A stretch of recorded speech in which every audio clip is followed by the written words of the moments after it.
Stardate 45208.2, corresponding to the year 2368 CE, or in Jewish years, 6128. Commander William Riker of the USS Enterprise visits Risa, a planet dedicated to pleasure and recreation. Think Club Med in space. And while on Risa, Commander Riker is given a video game by a Kataran woman with whom he is romantically involved. The game, which is the name of the episode of Star Trek: The Next Generation that I will be talking about tonight, is worn around the neck, and it functions a bit like virtual reality glasses. And it projects a kind of hologram in which you play frisbee golf with your mind. There are kind of these buckets, and you have a frisbee, and you have to kind of put it in the bucket. However, the twist on the game is that each time the player beats a level, they are rewarded with a shot of dopamine to their brain. The game becomes increasingly harder to beat each time, creating dopamine cravings that cause addiction.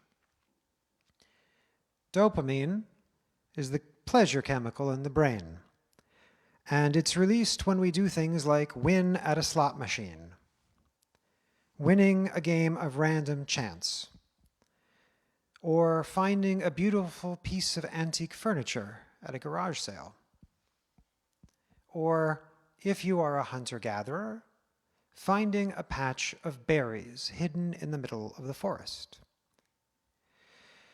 Dopamine was once an extraordinarily advantageous chemical to have in our brains, because it was the chance of finding the berries in the forest and getting the shot of dopamine that kept us humans motivated to keep looking for them.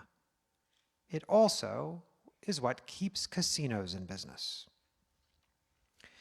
The slang word dope is derived from the cycle of addiction originally associated not with marijuana, as people tend to think of it now, but with opium.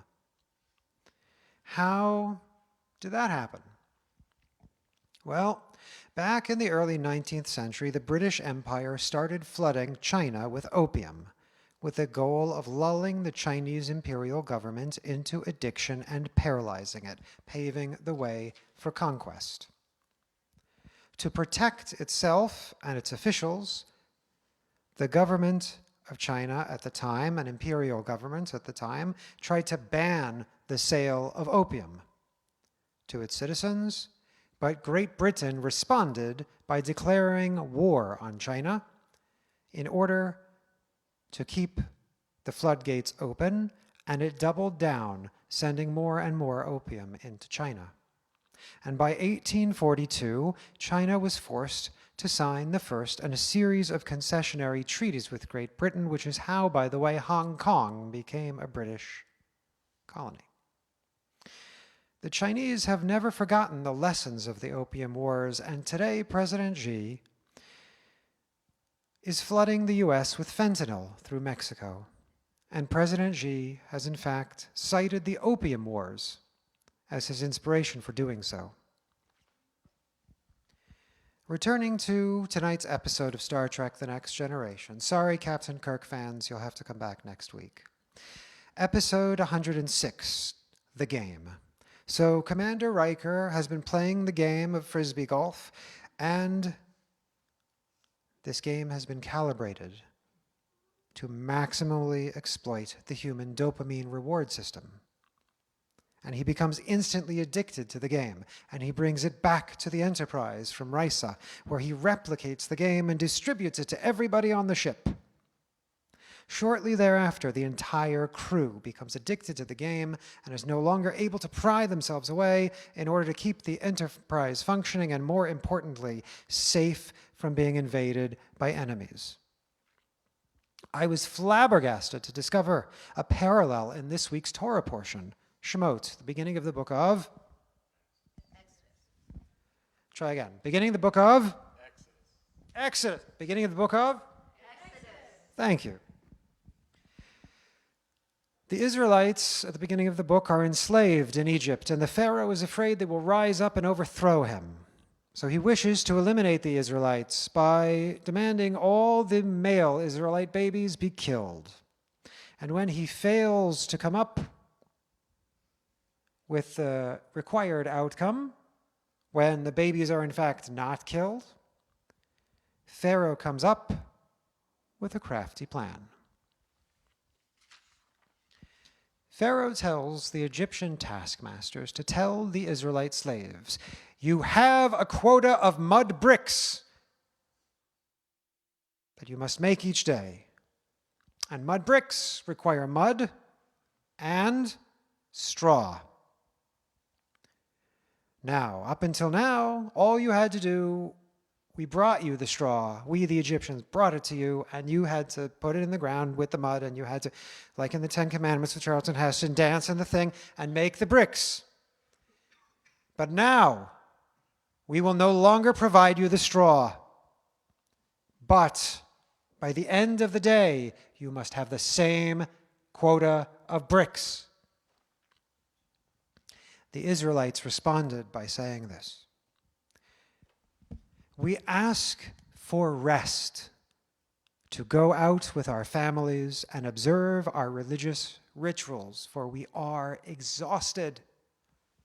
And the Pharaoh replies, "You are shirkers. You're lazy. You don't want to work. You will receive no break.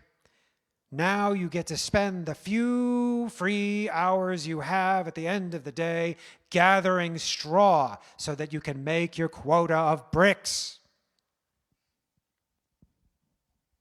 Midrash Rabbah, which I feel comfortable calling rabbinic fan fiction since this sermon is based on an episode of Star Trek, in Shemot Rabbah on 1:15 helps us make sense of the story. It states that Pharaoh wished to keep the Israelites so exhausted by work that when they returned home at the end of the day, they were in a zombie-like state. That way, they would have no strength left for romance, and thus no Israelite children would be born.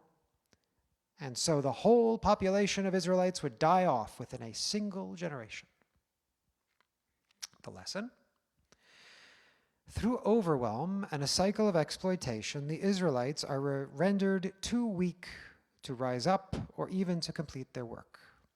Only a deus ex machina, a plot device, which means a god out of the machine, a god out of the plot, basically what we would call divine intervention. Only a non-human, only God who is not worried about physical exhaustion is able to save the Israelites. Moving back to tonight's episode of Star Trek. Enter Cadet Wesley Crusher, masterfully played by Will Wheaton, and his girlfriend played by a young Ashley Judd. The two have just returned to the Enterprise from Starfleet Academy, and they find the entire crew addicted to the game. Wesley reports his suspicions that the game may be a dangerous snare to Captain Picard, played by Patrick Stewart. Unfortunately, he is met by a blank, zombie-like stare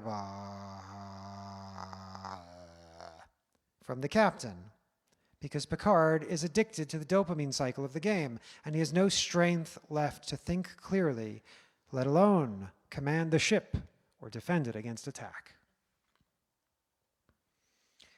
Over the course of the episode, Wesley remains the last person on the ship who is not addicted to the game.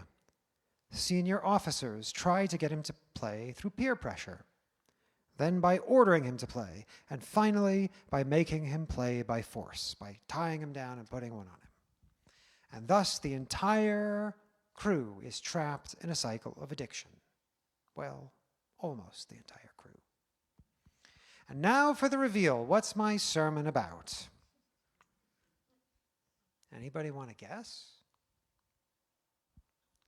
How many of us have ever struggled with what we call email overwhelm? Anybody? Email overwhelm.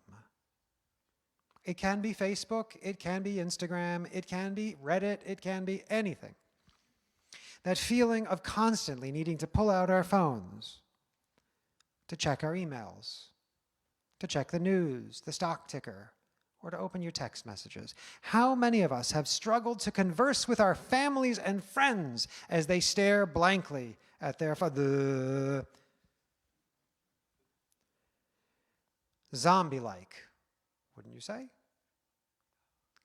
Personally, I receive somewhere between 200 and 400 emails a day. Of those, maybe 70 need a response. The rest are I'm copied or spam or whatever, but it's a pretty big chunk. Gmail, Outlook, and Apple Mail, Instagram Messenger, Facebook Messenger, WhatsApp, Signal, Telegram, Reddit.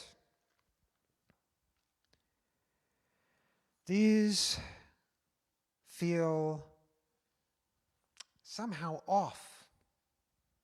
Even the news websites that we check on a regular basis are not neutral. They are designed.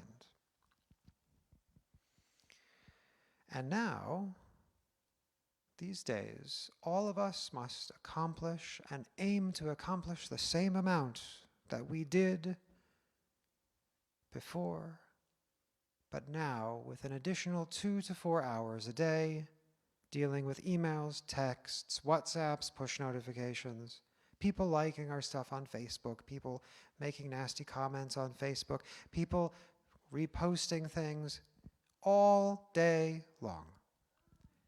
The same amount of work, the same amount of play, the same amount of sleep, but now without the straw. Now we must make the same quota of bricks without the straw.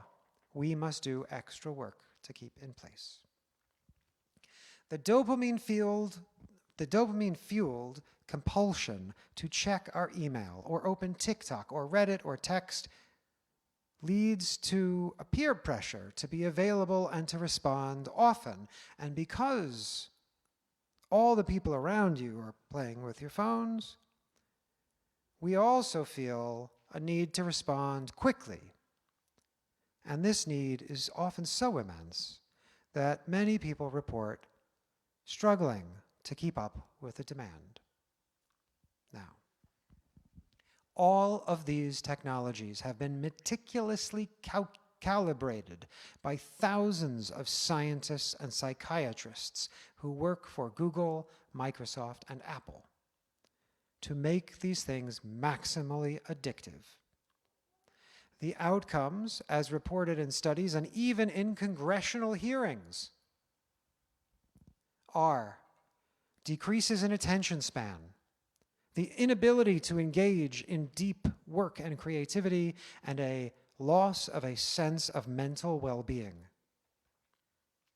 The field of capturing and holding human attention through dopamine manipulation is known as captology, as in to capture or to enslave. Captologists are responsible for making Instagram addictive by finding the right balance of posts to make doom scrolling into a dopamine treasure hunt. And Meta, the parent company of Instagram and Facebook, has been raked over the coals by Congress for knowingly programming their products to ensnare children and teenagers, even when the companies knew that these practices were leading to teenage eating disorders, body dysmorphia, and even teenage suicide.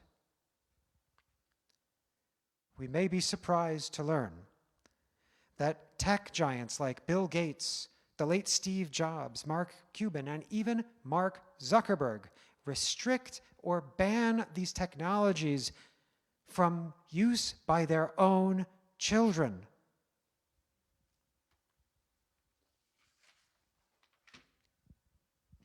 And now for the thrilling conclusion of tonight's episode of Star Trek. The Next Generation, just to be clear. 344 years in the future, with Ensign Wesley Crusher, the last free human on the ship, in a zombie-like, opium-like paralysis. The Katarans. Remember I mentioned the Katarans at the beginning of the show? The Katarans, it was a Kataran woman who had given Commander Riker the game in the first place, was it not? The machines send out a signal to the Katarans. The ship is paralyzed. The crew is subdued. And all of a sudden, a Kataran warship appears off the bow of the Enterprise, ready to capture the drug-addled crew, echoing the tactics of the British against the Chinese during the Opium Wars. Fortunately, the crew is saved by divine intervention. Well, not exactly divine intervention. Divine intervention is Deus ex machina. This is machina ex machina. This is a robot out of the machine. The crew is saved by Lieutenant Commander Data, a non-human android. Data is immune to the dopamine cycle because Data has what's called a positronic net for a brain, an electric brain without dopamine. And so the android, Lieutenant Commander Data, is able to ascertain the properties of the game, how it works, what it's for. And what it's for, he ascertains, is to make humans susceptible to the power of suggestion and thus follow instructions from the game's creators, the Katarans. Data creates a strobe light out of his palm that breaks the addictive dopamine cycle, and the crew of the Enterprise shakes off their opium-like trance, regains control of the ship, and captures the much smaller and weaker Kataran vessel, which turns out to be under the command of, big reveal, the very woman who had given Commander Riker the game in the first place. It had been a plot the entire time. With the crew freed from their dopamine-fueled stupor, and with the enemy outwitted and defeated, Ensign Crusher and his girlfriend, played by Ashley Judd, give a touching farewell, and the Enterprise jumps into warp and heads off to its next destination. Roll credits. Our Jewish tradition states that on Shabbat we are to avoid physically and emotionally draining activities. And I would say in 2024, the best way to honor Shabbat, with the exception of being here or watching us on Zoom and Facebook, is once the service is over, close your computer, turn your phone off. If you want to read the news on Shabbat, order a newspaper subscription. They still exist, and I, your rabbi, still have one, because it's difficult to doom scroll the LA Times. If we wish to take a break from the game, I give you permission to do so. As someone who regularly shuts down their tech on Shabbat, I can share with you that is surprisingly challenging. It may feel like detoxing from opium because the mechanism is very similar, and we may find ourselves with cravings, phantom emails, and buzzes. Has anybody ever reached for their phone and it's not in their pocket? You may find yourself with the craving to indulge. But trust me, my friends, my congregation, my fellow Jews, try to resist for even a single day per week. Our Torah, our God, and our tradition give us permission to do so. And trust me, my friends, if you do, your brain will thank you. Not Yivarechecha. Live long and prosper, and Shabbat Shalom.